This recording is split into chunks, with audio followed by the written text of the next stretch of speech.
আমি আশা করব ক্লাস 11 কেমিস্ট্রির প্রিপারেশন একদম জোর কদমে চলছে, আর সেই প্রিপারেশনকে আরো একটু বুস্ট করতে আমরা আবারও আমাদের অ্যাডভেঞ্চার একাডেমি হায়ার সেকেন্ডারি চ্যানেলে উইকলি কোয়েশ্চেন প্র্যাকটিস শুরু করছি। তোদের আরেকটা কথা বলে রাখি, কিছুদিন পরেই আমাদের ব্যাচে সিলেবাসটা শেষ হয়ে গেলেই আমরা এই চ্যানেলে টোটাল 35 মার্কসের সেট ধরে ধরে ডিসকাস করব, এবং এইটুকু তোকে চ্যালেঞ্জ করছি, যা করিয়েছি যা করাবো তার বাইরে কোনো কনসেপ্ট কোনো প্রশ্ন পরীক্ষাতে থাকে না, থাকবে না। ধামাকা শুরু করা যাক। হ্যালো এন্ড ওয়েলকাম সবাইকে আমার YouTube channel adventure academy higher সেকেন্ডারির আরো একটা নতুন ভিডিওতে। আমি তোমাদের মেন্টর সৈকত দাস। আজকে আমরা এই ভিডিওটার মধ্যে তোদের খুব ইম্পর্টেন্ট একটা চ্যাপ্টার সলিড এবং গ্যাসিয়াস স্টেটের বিভিন্ন ধরনের প্রশ্ন নিয়ে ডিসকাস করব। বেশিরভাগ প্রশ্ন অবশ্যই গ্যাসিয়াস স্টেট থেকে থাকবে। দেখ, তোরা প্রত্যেকেই জানিস আমরা একদম শুরুর দিকে যখন তোরা সবে সবে ক্লাস 11-এ উঠেছিলি এবং পড়তে শুরু করেছিলি, আমরা তখন কোয়েশ্চেন প্র্যাকটিস সেশনটা কিন্তু রেগুলারলি দিতাম। তো অলরেডি 6খানা ক্লাস দেওয়া হয়ে গেছে, আজকে 7 নাম্বার ক্লাসটা দিচ্ছি। যারা আগের গুলো করিসনি অবশ্যই এটা করে নেওয়ার পরে করে নিচ্ছিস। আরো একটা কথা বলি, যারা ব্যাচের মধ্যে আছিস তারা জানিস এই সলিড এবং গ্যাসিয়াস স্টেট থেকে কি লেভেলের কোয়েশ্চেন আমাদের প্র্যাকটিস হয়েছে। মানে সেই সমস্ত কম্পিটিটিভ লেভেলের প্রশ্নের সামনে এগুলো কিছুই না। তোরা এগুলোকে জাস্ট এইভাবে সলভ করবি। চল দেখা যাক পরীক্ষাতে কি কি ধরনের প্রশ্ন আসে। প্রথম প্রশ্নটাই আমি দেখতে পাচ্ছি যে এই যে নাম্বারগুলো আছে এগুলো কিন্তু মানে যেহেতু বই থেকে পরপর নেওয়া হয়েছে এগুলোকে অতটা ধ্যান দিবি না। এটা 1 2 3 4 তুই পরপর খাতার মধ্যে যখন করবি লিখে নিবি। সম উষ্ণতা এবং চাপে একটা সচ্ছিদ্র দেওয়ালের মধ্যে দিয়ে অ্যামোনিয়া, ক্লোরিন ও কার্বন ডাই অক্সাইড গ্যাসকে ব্যাপিত করা হচ্ছে। আচ্ছা, তার মানে ব্যাপন হারের প্রশ্ন করে দিয়েছে, বলেই দিয়েছে ব্যাপন হারের ক্রম কোনটা। দেখ, আমি তোদেরকে একটা কথা বলি, তোরা নিশ্চয়ই প্রত্যেকে জানিস। আমি যদি এখানটাতে একটু দেখাই, তোরা গ্রাহামের ব্যাপন সূত্র, ছিদ্র ব্যাপনের সূত্র সবই পড়েছিস। সেখান থেকে তোরা ইকুয়েশনটা পেয়েছিস যে ব্যাপন হার প্রপোর্শনাল টু 1/√d, তার মানে ঘনত্বের বর্গমূলের সাথে ব্যস্তানুপাতিক। তোরা সেখান থেকে নিশ্চয়ই একটা বিষয় দেখেছিস যে এই ঘনত্বের জায়গার মধ্যে আমরা বাষ্প ঘনত্বও বসাতে পারি, এই বাষ্প ঘনত্বের জায়গার মধ্যে আমরা আণবিক ভরও বসাতে পারি। এই জায়গাটাতে যেহেতু আমাকে 3খানা নোন গ্যাস দিয়ে দেওয়া হয়েছে, যেই গ্যাসগুলোকে আমরা চিনি এবং তাদের ব্যাপন হারের তুলনা করতে বলেছে, তাই জন্য সব থেকে সেফ অপশন হচ্ছে আণবিক ভর দিয়ে খেলা। তাহলে আমি এক কাজ করছি, আমি সোজাভাবে ইকুয়েশনটাকে একটু মডিফাই করে লিখছি আর প্রপোর্শনাল টু 1/√m। আমি আশা করব তুই এই জিনিসটা একদম পরিষ্কারভাবে বুঝতে পেরে গেছিস। আচ্ছা, এটা থেকে কি বোঝা যাচ্ছে দাদা? আমি বলছি দেখ, ব্যস্তানুপাতিক আছে তো, তার মানে আমি বলতে পারি তো যদি আণবিক ভরটা বৃদ্ধি পায়, যদি মলিকিউলার মাসটা বৃদ্ধি পায়, তাহলে ব্যাপন হারটা কমবে। কারণ ব্যস্তানুপাতিক সম্পর্ক একটা বাড়লে আরেকটা কমে যাবে। আমার কাছে কি কি গ্যাস আছে ভাই? একটা আছে অ্যামোনিয়া, একটা আছে ক্লোরিন, আরেকটা আছে কার্বন ডাই অক্সাইড। তোদের প্রত্যেককে যদি একটু আমি বলি মলিকুলার মাসগুলো বার কর, তুই বলবি দাদা 14 + 3 হয়ে গেল 17। তুই বলবি এখানে 35.5 × 2 হয়ে গেল 71। তুই বলবি এখানে হচ্ছে 12 + 16 2 32, তাহলে হয়ে গেল 44। এবং তুমি এখান থেকে এই ইকুয়েশনটা দিয়ে প্রমাণ করে দিলে যে এম এর ভ্যালু যত বাড়ছে তত ব্যাপন হার কমে যাচ্ছে। সব থেকে বেশি এম এর ভ্যালু কার? ক্লোরিনের। ক্লোরিনের এম এর ভ্যালু যদি সবচেয়ে বেশি হয় তাহলে ওর ক্ষেত্রে ব্যাপন হারটা সবচেয়ে কম হবে। তাহলে বল ব্যাপন হারের ক্রমে সব থেকে কম কার হবে বল? যার এম এর ভ্যালু সবচেয়ে বেশি, মানে ক্লোরিনের। তাহলে ক্লোরিনেরটা সবচেয়ে কম কোথায় আছে? এখানটা একটা আছে, এখানটা একটা আছে, তাহলে বাকি অপশনগুলো গল্প শেষ। এইবার আমি দেখবো ক্লোরিনের পরে কার। ক্লোরিনের ক্ষেত্রে সবচেয়ে বেশি, তাহলে আর এর ভ্যালু সবচেয়ে কম হলো। তারপরে সেকেন্ডে কার ভ্যালু আছে? Carbon die oxide. Carbon die অক্সাইডের 44, মানে সেকেন্ড ভ্যালু, তার মানে ও সবসময় মাঝেই থাকবে। কার্বন ডাই অক্সাইড মাঝেই রয়েছে, তার মানে option number b will be the correct option. কারণ এখানটা দেখ সাইনটা আবার অন্যরকম রয়েছে, তাই না? তাহলে এই বরাবর ক্রমশ বেড়ে যাবে, কারণ অ্যামোনিয়ারটা সবচেয়ে কম, তাহলে ওর ব্যাপন হারটা সবচেয়ে বেশি হবে। একদম perfect, option number b will be the correct option. Next বলেছে নিম্নলিখিত কোন গ্যাস যুগলের ব্যাপন হার সমান হবে। আচ্ছা, ব্যাপন হারের ওই কনসেপ্টটাকে দিয়েই তুই এটা করতে পারবি। তোকে যখনই কিছু নোন জিনিসপত্র দিয়ে দেবে, জানার জিনিসপত্র দিয়ে দেবে, যেগুলো তুই মলিকুলার মাস বার করতে পারবি, তোর কাছে একটাই formula, R proportional to 1/√m। যখন তোকে দুজনের মধ্যে তুলনা করতে দেবে, তুইও জানিস ভালো করে R1 R2 √m2/m1 করে তুই বার করতে পারবি ভাই, কিন্তু আপাতত এটা দিয়েই তোর হয়ে যাবে। তুইও জানিস, আমিও জানি। আমাকে যদি বলে দেয় কোন গ্যাস যুগলের ব্যাপন হার সমান হবে? আরে ভাই, ব্যাপন হার সমান হতে গেলে মলিকুলার মাসটাও সমান হতে হবে। তার মানে আমাদেরকে সিম্পল দেখতে হবে কাদের মলিকুলার মাস সমান।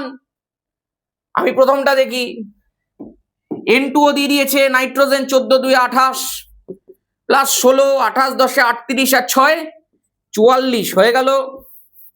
C3 আছে, H8 আছে, কার্বন 12 3 36 প্লাস আর এটাই তো হয়ে গেল 34 46 2 বাদ দে 44। দেখ তো দুটোর ক্ষেত্রেই সেম হয়ে যাচ্ছে। যদি দুটোর ক্ষেত্রেই সেম হয়ে যায় তাহলে দুজনের মলিকুলার মাস সেম হলে ব্যাপন হারটাও একদম সেম হবে। তাহলে একদম প্রথমেরটাই অ্যান্সার। আমি একটু বাকিগুলো চেক করে নিই, না বাকিগুলো একদম পারফেক্ট আছে। Option number a will be the correct option. ঠিক আছে, নেক্সট প্রশ্ন দেখা যাক। বলে দিয়েছে এ গ্যাসের ব্যাপন হার বি গ্যাসের 5 গুণ। সুন্দর একটা প্রশ্ন, বারবার এগুলো পরীক্ষাতে দেয়। এ গ্যাসের ব্যাপন হারটা বি গ্যাসের 5 গুণ, খুব ভালো। তাহলে আমাকে ঘনত্বের অনুপাতটা বার করতে দিয়েছে। আমি জানি একটা প্রশ্ন আমাদের এখান থেকে খুব বারবার দেয়, এই কনসেপ্টটা বারবার আসে যে যদি ধর আমাকে ব্যাপন হার বলতে বলে তার সাথে যদি ঘনত্বের অনুপাত বলতে বলে, তার মানে আমাকে এই যে সম্পর্কটা ছিল আর প্রপোর্শনাল টু 1/√/d, এই সম্পর্কটা থেকে গোটা সমীকরণটা বানিয়ে দিতে হবে। ব্যস্ত সম্পর্ক, তাহলে আমি এক কাজ করি, এ আর বি এর দিয়েছে তো আর এ ডিভাইডেড বাই আর বি করি, √, যেহেতু ব্যস্ত সম্পর্ক, যেহেতু আর বি তলায় আছে তাহলে ডিবিটা উপরে হবে, তাহলে d b divided by d a, একদম পরিষ্কার কথা। ঘনত্ব দিয়ে দিয়েছে। বলে দিয়েছে এ গ্যাসের ব্যাপন হার, এ গ্যাসের ব্যাপন হার আর অফ এ সেটা বি এর 5 গুণ, বি গ্যাসের ব্যাপন হারের 5 গুণ। তার মানে বি গ্যাসের ব্যাপন হার গুণ 5, যার সাথে এর থাকবে। কার সাথে এর আছে? বি এর 5 গুণ। তার মানে বি এর মানে গুণ, 5 গুণ মানে গুণ 5, কে? এটা। তাহলে r a equal to r b into 5। তাহলে আমি এক কাজ করি ভাই, আর এর জায়গার মধ্যে আর বি গুণ 5টা আমি বসিয়ে দিই, নিচে আমি আর বিটা লিখে দিই, হয়ে গেল। √ ডিবি আছে ডিভাইডেড বাই ডি এ আছে। বল হ্যাঁ। এই যে পিডিএফটা কি করে দেবো বলতো? এগুলো তো সব মুছে দেবো একটু পরেই, আবার এই প্রশ্নগুলোর একটা পিডিএফ দিয়ে দেবো। হ্যাঁ, এইবার একটু মন দিয়ে শোন। আরবি গেল, এখানটায় 5 আসছে equal to √ d b by d a আসছে। আমি যদি এটাকে হোল স্কোয়ার করি তাহলে এখানে 25 চলে এলো equal to d b by d a চলে এলো। আমাকে কি চেয়েছে বল? এ এবং বি এর ঘনত্বের অনুপাত চেয়েছে। তার মানে আমি ডিএ ইসটু যদি ডিবি করি তাহলে এটা ঘুরে যাবে, 1:25 will be the correct option. আশা করতে পারি বোঝা গেছে। এটা 25/1 আছে, ঘুরিয়ে দিলে 1/25, শেষ। তাহলে 1:25, 1:25 আছে কি আছে কি আছে কি, এই তো আছে 1:25, গল্প শেষ। নেক্সট কোশ্চেন বলেছে দুটি গ্যাসের বাষ্প ঘনত্বের অনুপাত 1:3, তাহলে আণবিক ভরের অনুপাত। ধুর অ্যান্সার কর নিচে। নেক্সট প্রশ্ন দেখা যাক কি বলে দিয়েছে। কোন গ্যাসের সংকট তাপমাত্রা সর্বোচ্চ? আচ্ছা, তোকে 4টে গ্যাস দিয়ে বলে দিয়েছে কোনটা সংকট তাপমাত্রা সবচেয়ে বেশি হবে। সংকট তাপমাত্রার কনসেপ্ট কিন্তু ব্যাচের মধ্যে করিয়ে দিয়েছিলাম। আমি তোদেরকে বলেই দিয়েছিলাম যে সংকট তাপমাত্রা এমন একটা টেম্পারেচার যার ওপরে তুই যতই প্রেসার প্রয়োগ কর তুই আর গ্যাসটাকে তরল করতে পারবি না। সংকট তাপমাত্রা is the last possible temperature যেই পর্যন্ত তুই বা যার নিচে তুই গ্যাসটাকে তরল করতে পারিস। এবার বিষয়টা শোন, তোকে 4খানা গ্যাস দিয়ে দিয়েছে। আমি ধর বললাম 4 জনের সংকট তাপমাত্রা এরকম, এটা হচ্ছে একজনের সংকট টেম্পারেচার, এই বরাবর টেম্পারেচার ধর প্লট করেছি। তাহলে এর সবচেয়ে কম, এর আরেকটু বেশি, এর আরেকটু বেশি, এর সবচেয়ে বেশি। 4 জনের মধ্যে কারোর তো সবচেয়ে বেশি হবে, মানে কোনো একজনের সংকট তাপমাত্রা সবচেয়ে বেশি। এর মানেটা কি বলতো? এর মানে হচ্ছে এই গ্যাসটাকে তরলে পরিণত করা সবচেয়ে সোজা। কেন? কারণ আমি অনেকটা টেম্পারেচার স্প্যান পাচ্ছি, আমার কাছে অনেকটা সুযোগ আছে ওই গ্যাসটাকে তরলে পরিণত করার। কারণ আমি জানি এর উপরে আর একে তরলে পরিণত করা যাবে না।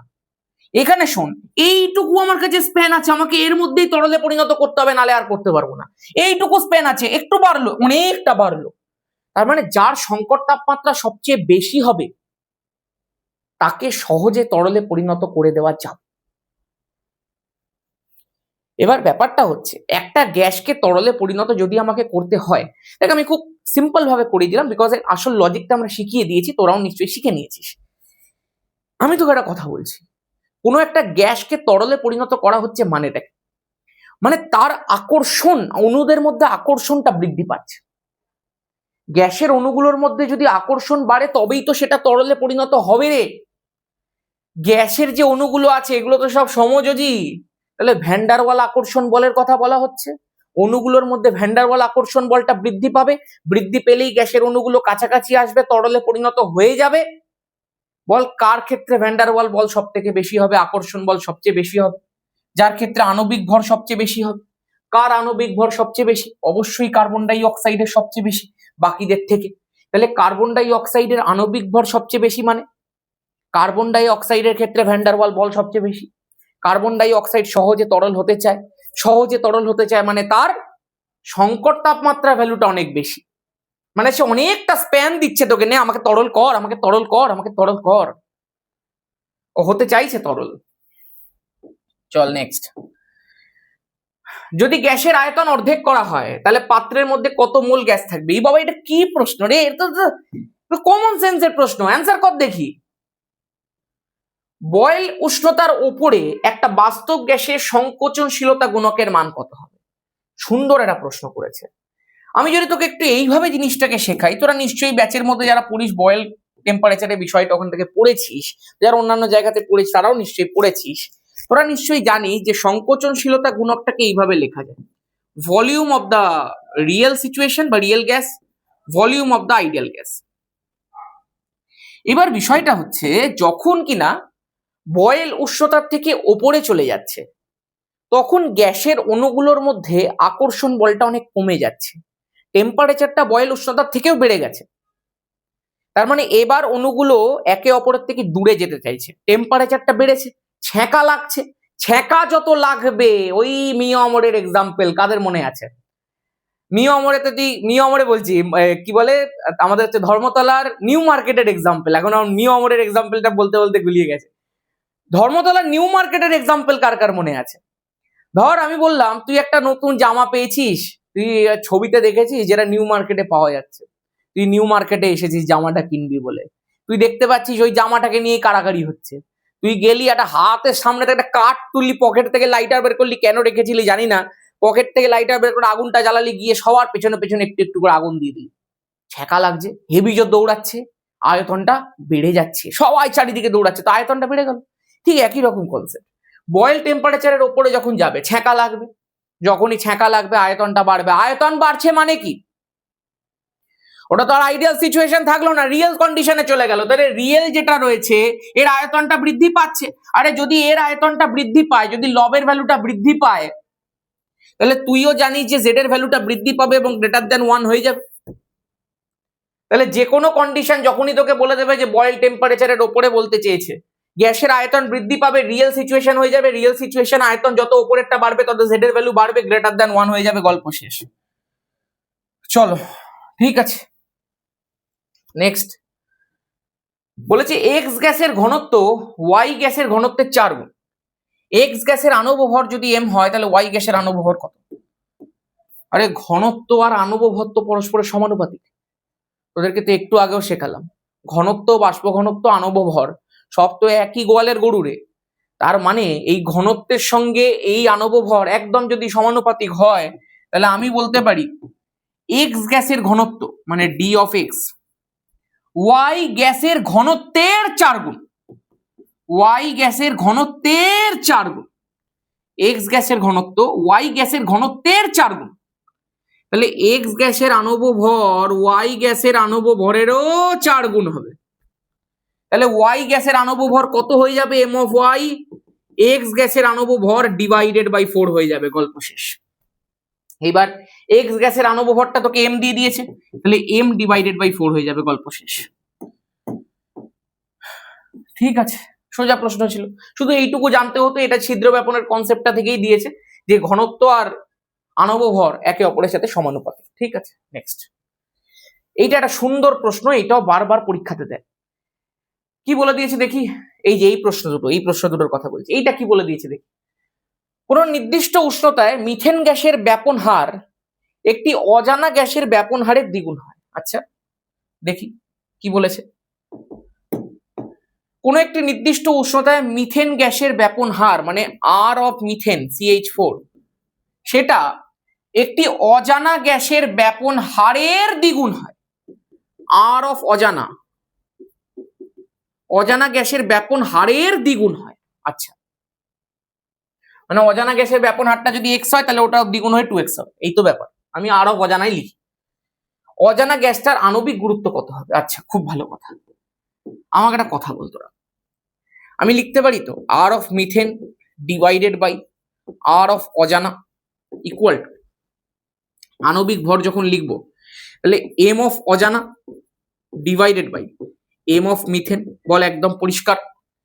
তাহলে এইখান থেকে যদি আমি তোকে বলি যে এই আর অফ মিথেনের জায়গায় আমি লিখতে পারি আর অফ অজানা ইন্টু 2 নিচে আর অফ অজানা ইকুয়াল টু এম অফ অজানা divided by m of methane.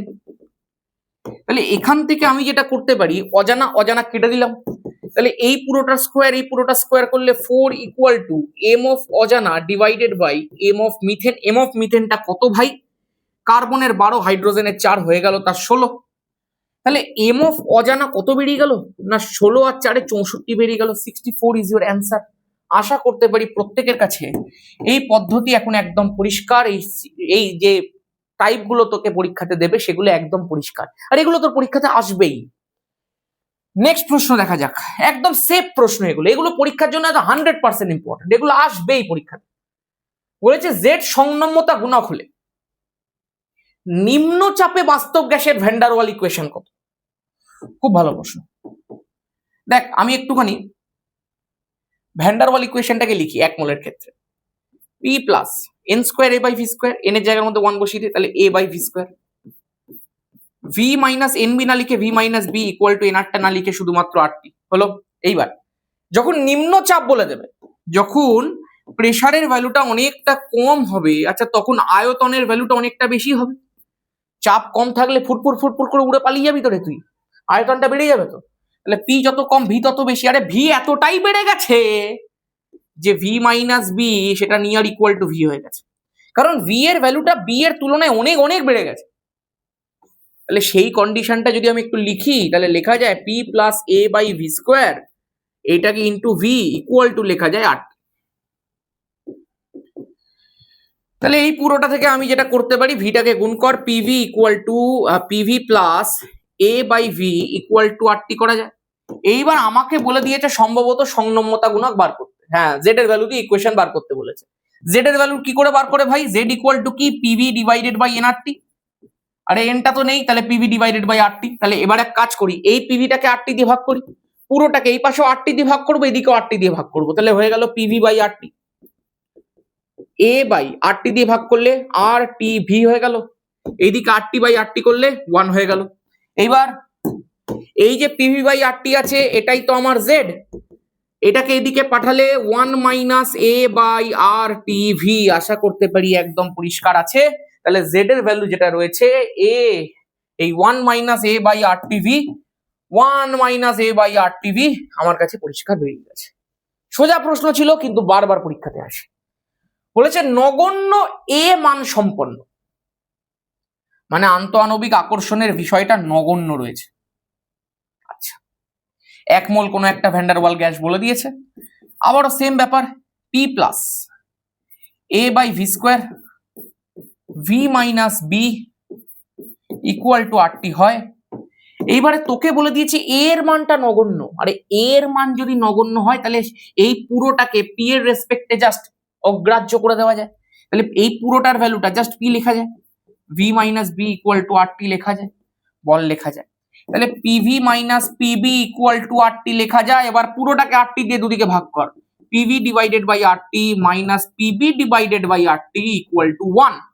তাহলে এখান থেকে আমি লিখতে পারি z equal to 1 plus p b divided by r t. হলো? সহজ সহজ কন্ডিশন, সহজ জিনিসপত্র। Z equal to 1 plus p b divided by r t. ঠিক আছে, দেখে নিবি। নেক্সট, ये क्या दिया है? এটা এক্ষুনি করলাম। এটা কি বলেছে দেখি, ভ্যান্ডারওয়াল গ্যাসের সমীকরণের সঠিক রূপ কোনটা? এই নিচে কমেন্ট করো। নেক্সট প্রশ্ন। আচ্ছা, এই আরেকটা টাইপের প্রশ্ন, তোরা নিশ্চয়ই এগুলো জানিস, তোদেরকে আমি ক্লাসের মধ্যে করানোর সময় ওগুলো বলেছিলাম যে শুধুমাত্র 3টে ইকুয়েশন খেয়াল রাখিস। তোকে যদি বলা হয় সি ধর অ্যাভারেজ, তাহলে সেটা হয়ে যাবে √8 ডিভাইডেড বাই পাই এম। এখান থেকে প্রশ্ন দিতে পারে। তোকে যদি আমি বলি সি স্কোয়ার অ্যাভারেজ, তাহলে সেটা হয়ে যাবে কি সেটা হয়ে যাবে 3 ডিভাইডেড বাই এম। তোকে যদি আমি বলি c r m s root mean square velocity, তাহলে সেটা হয়ে গেল √3 বাই এম। এগুলো সব তোদেরকে আমি করে করে দেখিয়েছিলাম, নিশ্চয়ই মনে পড়ছে। মোস্ট প্রবাবলটা নিচে কমেন্ট কর। যখনই তোকে কিছু একটা বলবে সিম্পল ওই ফর্মুলাগুলোকে ইকুয়াল করে দিবি, তোকে বলবে এইটা ওর অত গুণ, এটা ওর অত গুণ, তাহলে এই গুণ করে দিবি, ওই করে দিবি, দেখবি অ্যান্সার এমনি চলে আসছে, এমনি চলে আসছে। সব কেটে কুটে গিয়ে শুধুমাত্র দেখবি √T/m দিয়ে গল্প হচ্ছে। তোদেরকে ক্লাসে সবকিছু শিখিয়েছি। 27°C উষ্ণতায় অক্সিজেন অণু গড় বর্গবেগের বর্গমূল এত°C উষ্ণতায় হাইড্রোজেন অণুর গড় বর্গবেগের বর্গমূলের সমান হয়। এটা ইউজুয়ালি বেশিরভাগ ক্ষেত্রে এটা মিথ্যা হয়। ওগুলো করতে পারবি এবার তোরা। গ্যাসের অণুর গড় বর্গবেগের বর্গমূল আরএমএস আরএমএস এর ফর্মুলাই ভুল দিয়েছে, তাহলে বিবৃতি 2 তো এমনি ভুল আছে। এটা কি বলে দিয়েছে দেখি, একটি সরল ঘনকাকার একক কোষে উপস্থিত কণার সংখ্যা 1। পারফেক্ট কথা, সরল ঘনকাকার একক কোষে কণার সংখ্যা 1 হয়। 8টা মনে হয়, বাট প্রত্যেকটা 8টার ক্ষেত্রে সাধারণ, তাহলে ওভারঅল 1 এর 8 অংশ থাকলো, 8 × 1 এর 8 1 হয়ে যায়, তোরা জানিস। সরল ঘনকাকার একক কোষে শুধুমাত্র প্রতি কৌণিক বিন্দুতে একটি করে কণা থাকে, ঠিক বলছে, এবং ওই কণাটি মোট 8টি একক কোষে সমভাবে ব্যবহৃত। ওই বাবা একদম পারফেক্ট বলেছে, দুটোই পারফেক্ট আছে, ঠিক আছে। নেক্সট, এটা কি দিয়েছে, চতুস্তলকীয় ফাঁক অষ্টতলকীয় ফাঁক দিয়ে কত অ্যাডভান্স লেভেল কনসেপ্ট শিখিয়ে দিয়েছি তোদেরকে, এবং সেগুলো শেখার পরে এই সমস্ত প্রশ্ন তোর কাছে বাচ্চা, তুই যখন বোর্ডসের প্রশ্ন পাবি এইভাবে উড়িয়ে দিবি, এইভাবে উড়িয়ে দিবি। যা শিখিয়ে দিয়েছি যে তোদেরকে, ওগুলো তুই একবার জাস্ট প্র্যাকটিস কর, এইসব তোদের কাছে কোনো ব্যাপার না। চতুস্তলকীয় ফাঁকের সংখ্যা অষ্টতলকীয় ফাঁকের দ্বিগুণ। আচ্ছা, চতুস্তলকীয় ফাঁকের আকার অষ্টতলকীয় ফাঁকের অর্ধেক। এই আকার নিয়ে তো কোনো প্রশ্ন তুই বলতে পারবি না, তোকে তো অনুপাত করিয়ে দিয়েছিলাম না, 414 মনে হয়, 0.414, 225 সব মনে পড়ছে নিশ্চয়ই। ওই 225, 414 ওই সমস্ত দিয়ে যদি হয়, তাহলে তুই দ্বিগুণ কি করে বলতে পারিস, বা অর্ধেক কি করে বলতে পারিস? সংখ্যা অষ্টতলকীয় ফাঁকের দ্বিগুণ, এটা তুই বলতেই পারিস, তাই না? যদি কণা সংখ্যা n হয়, অষ্টতলকীয় ফাঁক n, তাহলে চতুস্তলকীয় ফাঁক দ্বিগুণ হয়, সব তুই জানিস এখন, ঠিক আছে। এফসিসি ল্যাটিসের একক কোষের প্যাকিং দক্ষতা সর্বাধিক। আচ্ছা, কোঅর্ডিনেশন সংখ্যা হচ্ছে 12। আচ্ছা, কিন্তু কোঅর্ডিনেশন সংখ্যা 12 সে তো ঠিক আছে, আমি বুঝলাম। প্যাকিং দক্ষতা সর্বাধিক আমি সেটাও বুঝলাম, কিন্তু এই দুটোর মধ্যে কি কোনো সম্পর্ক রয়েছে? সম্পর্ক তো নেই।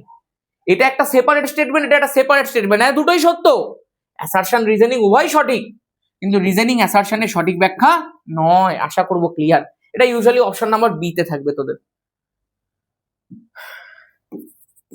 নেক্সট বলেছে হাইড্রোজেন গ্যাসের ব্যাপনের হার অক্সিজেন গ্যাসের ব্যাপনের হারের দ্বিগুণ। একটু নিচে কর না, এটা ব্যাপন হারের কনসেপ্ট আণবিক ভর দিয়ে করতে হবে, তো পারবি তো এবার? আচ্ছা, ফ্রেঙ্কেল ত্রুটি, এই প্রশ্নটা আছে, একটুখানি দেখে নি। শূন্যস্থান জনিত ত্রুটি, অন্তঃস্থানিক ত্রুটি। ফ্রেঙ্কেল ত্রুটিতে কেলাসের ঘনত্বের কোনো পরিবর্তন হয় না, মনে পড়ছে? শর্টকি ত্রুটি, ফ্রেঙ্কেল ত্রুটি। বান্ধবী স্কুলের বাইরে দাঁড়িয়ে আছে, হ্যাঁ মনে পড়ছে? হ্যাঁ, শিবমের উদাহরণটা ক্লাসে। আমি আশা করব কেমিস্ট্রি যেভাবে কাঁপছে, তুই যেভাবে কেমিস্ট্রি শিখছিস, তোর নিজের মধ্যে একটা আলাদা লেভেলের কনফিডেন্স চলেই এসেছে।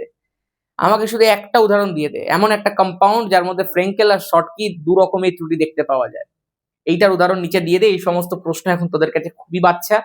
গ্যাসের প্রশ্ন যেগুলো মোটামুটি সবার একটু ধর বারবার পরীক্ষাতে দেয়, আমি সবকিছু তোদেরকে করিয়ে দিলাম এবং দেখিয়ে দিলাম যে সলিড যা প্রশ্ন দেয় তার থেকে অনেক ওপরে আমরা করে ফেলেছি। এই সমস্ত প্রশ্ন এখন বাচ্চা হয়ে গেছে আমাদের কাছে।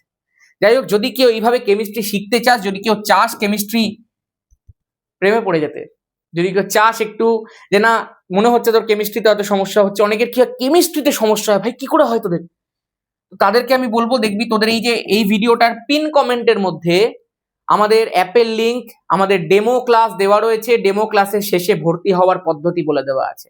দুটো ব্যাচ আছে আমাদের। একটা ব্যাচের দেখবে প্রাইস আছে 1799, প্রাইস বলবো না, ফিস বলছি, 1799। ওখানে দেখবে একটা 300 টাকার কুপন দেওয়া আছে, জুলাই মাসের 30 তারিখ অব্দি মেবি কুপনটা থাকবে। 300 টাকার কুপনটা অ্যাপ্লাই করলে ওটা 1499 হয়ে যাবে। এটা কিন্তু শুধু 11 এর কোর্স ফি নয়, এইটা একবার পে করলে পুরো ক্লাস 11 সেম 1+2, পুরো ক্লাস 12 সেম 3+4 সবটা কভার হয়ে গেল। একবারই পে করতে হবে, একবারই পে করতে হবে। নাম্বার অফ স্টুডেন্ট বেশি বলে এটা করে দেওয়া গেছে, আদারওয়াইজ এটা করা সম্ভব না, তোরাও জানিস। আর শুধুমাত্র যদি ক্লাস 11-এ কেউ জয়েন করতে চাস তাহলে 999 টাকা, সেখান থেকে আবার দেখবি জুলাই 30 পর্যন্ত 100 টাকার একটা কুপন থাকবে, ওটা 899 টাকা হয়ে যাবে। এটাতে সেম 1+2 কভার হবে, এটাতে তোর পুরো স্কুল জীবনের কেমিস্ট্রি কভার হয়ে যাবে। ঠিক আছে, চলো আজকের মতো এখানেই, সবাই খুব ভালো থাকিস। কোয়েশ্চেন প্র্যাকটিস আমি রেগুলার এবার দিতে থাকবো তোদেরকে। এরপরে আমাদের এস ব্লক কমপ্লিট হয়ে গেছে, আমাদের ব্যাচে আর শুধু পি ব্লকটা বাকি, ওটা করে দিলে হয়ে যাবে। পি ব্লকের জন্য অক্সিডেশন নাম্বার লাগতো, ওই জন্য জারণ সংখ্যার কিছুটা কনসেপ্টও আমি তোদেরকে ব্যাচের মধ্যে শিখিয়ে দিয়েছি। ফার্স্ট সেম তো কমপ্লিট হবে, সেকেন্ড সেমের একটা চ্যাপ্টারে কিছুটা হয়ে গেছে। এবার পি ব্লকটা শেষ করলে ব্যাচের কেমিস্ট্রি শেষ। আগের ক্লাসগুলো সব রয়েছে রেকর্ডেড ভার্সন, সবাই দেখতে পারবি।